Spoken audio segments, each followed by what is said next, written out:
Sir नमस्कार। Sir साहेब। Sir क्या शुभ नाम है आपका? धर्मदास। सर कहाँ से आए हैं आप? सर मैं चित्तौड़गढ़ के पास मेरा गांव एराल है, उससे आया हूँ। सर संत रामपाल जी महाराज की शरण में आने से पहले क्या भक्ति साधना करते थे? सर मैं संत रामपाल जी महाराज की शरण में आने से पहले बहुत भक्ति करता था। मैं रामदेवरा जाता था। वे रामदेवरा जाता था तो मेरे वो बचपन से ही ले जाते थे। रामदेव जी का मेरा इष्ट था।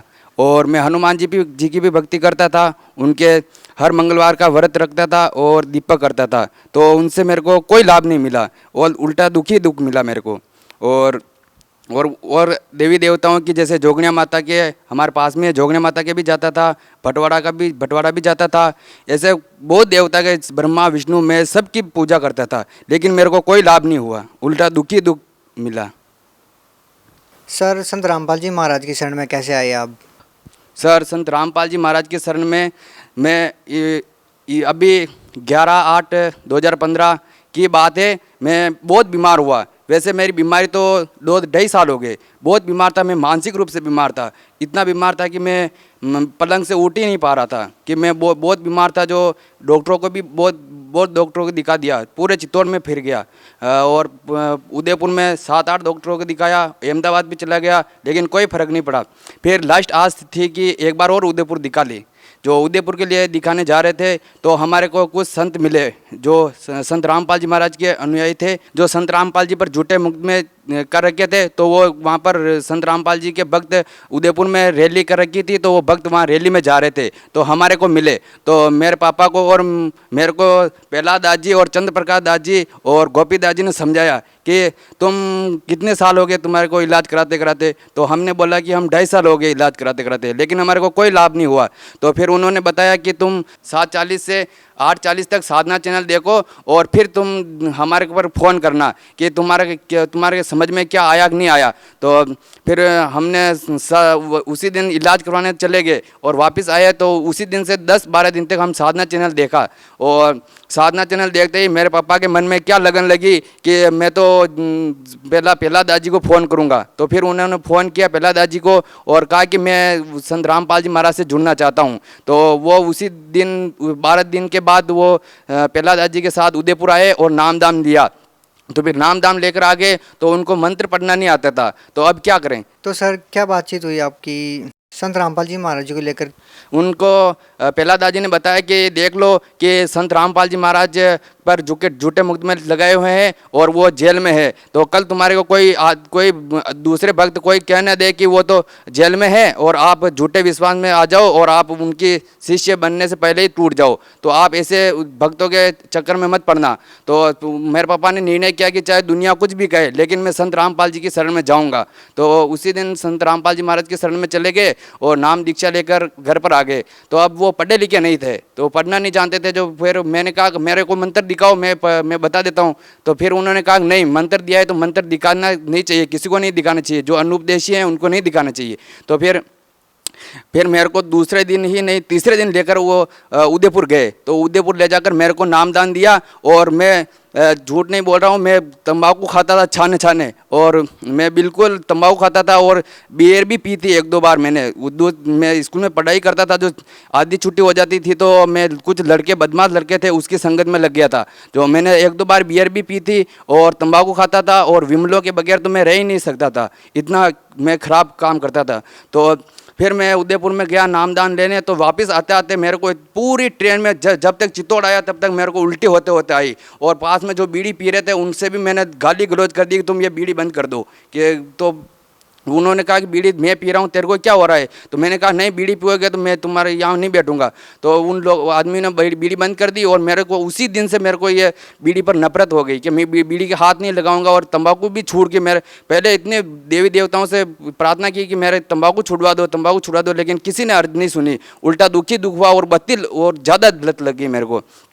तो मेरे तंबाकू छूट गई, शराब छूट गई, मैं अच्छा हो गया। और जो मेरे मेंटल प्रॉब्लम थी, मानसिक रूप से बीमार था, वो मेरे को देख लो ना कि 10 दिन में ही मेरे फ़र्क पड़ गया और अब मैं 80% स्वस्थ हूँ। तब तक मेरे तो मुंह पे जो मेरे गोली ली थी अहमदाबाद से गोली दवाई ली थी, ट्रीटमेंट लिया था, तो उससे गोली लेने से वो रिएक्शन कर गई थी, जो पूरे मुंह पर फुंसी हो गई थी। जो मैं कम से कम 3 महीने तक मैं घर से बाहर नहीं निकला। जब मैं सोच के लिए जाता था तो सुबह 5 बजे जाता था और शाम को 8 बजे जाता था। बिल्कुल पूरे दिन घर पर ही रहता था। तो इसलिए मैं 3 महीने तक घर पर ही रहा और बाहर निकलने का नाम नहीं लिया। वो बाहर निकलूंगा कैसे? मेरे मुंह दिखाने जैसा नहीं रहा मैं, ऐसा हो गया था। तो संत रामपाल जी की कृपा हुई और मैं आज स्वस्थ हूँ और मैं आज आपके सामने ये हूँ। सर, संत रामपाल जी महाराज जी से आपने दीक्षा कैसे ली? संत रामपाल जी महाराज के आदेशानुसार सभी जगह सीढ़ियों से नाम दीक्षा दिलाने का ये बनाया हुआ कोऑर्डिनेटर बनाया हुआ है। पूरे राजस्थान में सभी जिलों में बनाया हुआ है। आप कहीं से भी नाम दीक्षा ले सकते हैं। तो मैंने भी निर्णय किया कि मैं भी नाम दीक्षा लूं और उदयपुर से मैंने नामदान लिया। मैं तो यही चाहूँगा कि मेरे को गुरु महाराज, अभी तक मेरे को तो दर्शन नहीं हुए, मैंने तो देखा भी नहीं कि गुरु महाराज कैसे हैं, केवल फोटो में ही देखा है।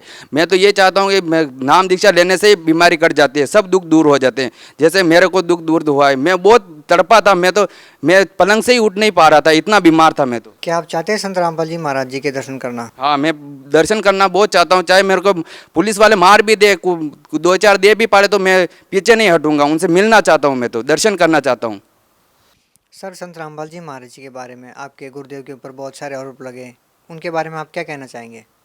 दूसरे लोग कुछ भी कहे, मैं तो संत रामपाल जी महाराज को ही चाहूँगा और उनके वो सत्य प्रमाण बताते हैं। इसीलिए मैंने 12 दिन तक टीवी पर सत्संग सुना। वो प्रमाण से सत्य बात बताते हैं, शास्त्र और वेदों को खोलकर बस सत्य बात बताते हैं वो।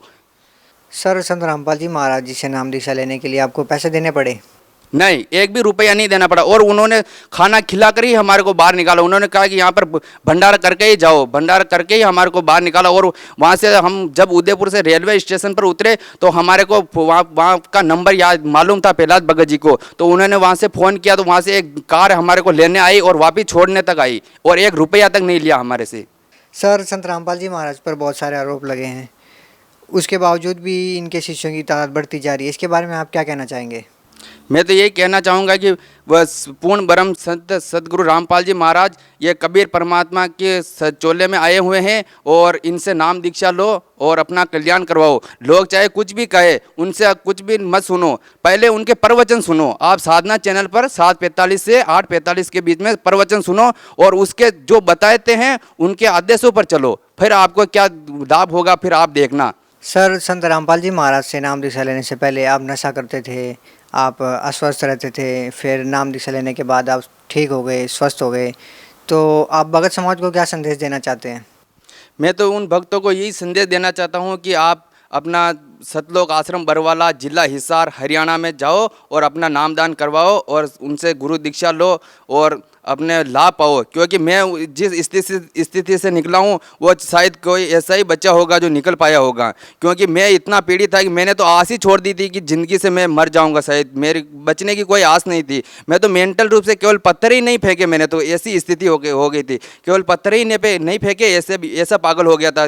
जैसे मेरे माता पिता को कभी कभी तो ऐसा होता था कि मेरे माता पिता को ही नहीं पहचान पाता था कि ये कौन है, ये क्यों है इसमें, ये मेरे से बात क्यों करते हैं, ये दूर हट जाए तो ठीक हो गया। इसलिए ऐसा पागल हो गया था मैं तो। कब मैंने परमात्मा के दंडवत प्रणाम किया और आधा फर्क तो वहीं पर पड़ गया मेरा, ऐसी स्थिति हो गई। सर, जो श्रद्धालु आज भी संत रामपाल जी महाराज से जुड़ना चाहते हैं वो संत रामपाल जी महाराज से कैसे जुड़े? तो सर वहाँ पे तो अलग अलग कोऑर्डिनेटर वो बनाए हुए हैं ना, पूरे विश्व में बनाए हुए हैं ना वो कोऑर्डिनेटर, तो वो कहीं से भी नाम दीक्षा ले सकते हैं। या फिर संत रामपाल जी का सत्संग सुनो, उस पर नीचे पीले कलर की पट्टी चलती है, जो वो नंबर दिखाते हो, जो उस नंबर पर कॉल करो